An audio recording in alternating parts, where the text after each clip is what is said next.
of the conversation that I'd like to try and have today when we're talking about headquarters and headquarters enabling your work. Obviously, some of that is about rules and procedures.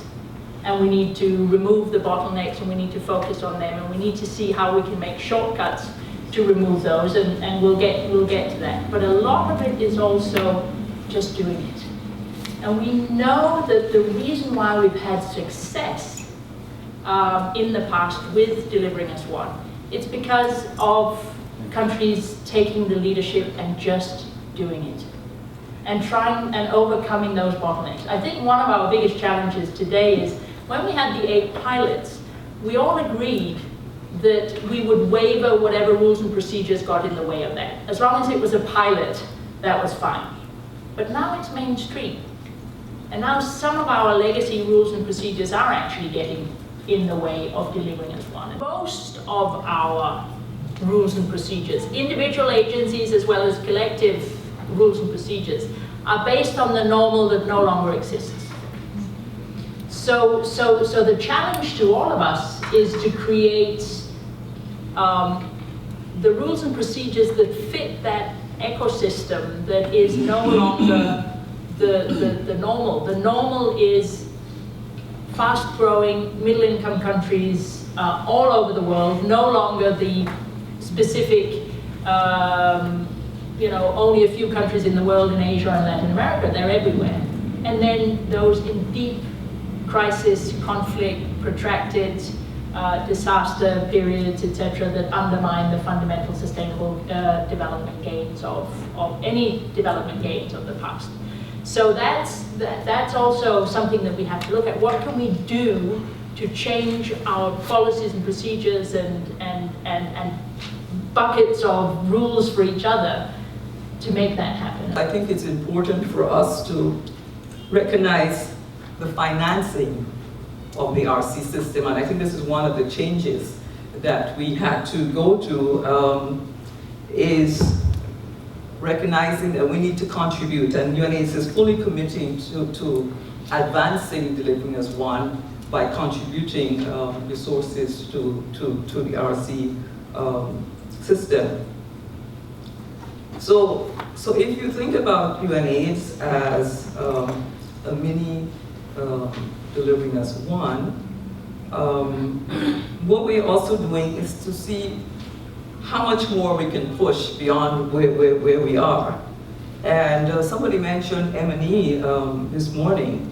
One of the things with the M&E system, the Joint Program Monitoring system, is that this has been refined so that the results that are being mentioned in that can be used, in fact they are in the UNDAF.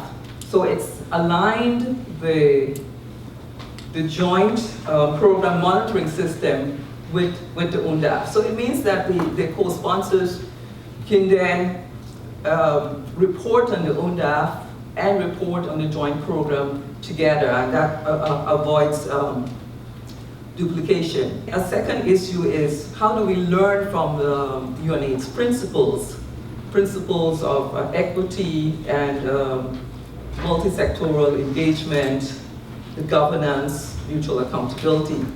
I want to say something about governance, which is also unique to the UNAIDS system, that there's civil society involvement and civil society has a voice in the program coordination board. And this is something that has come up in the post-2015 discussions and how we can involve civil society much more. And so this is something that, a lesson that we can learn how to involve civil society and the value that that brings in helping to push our agenda. The SDGs are transformative on the substance.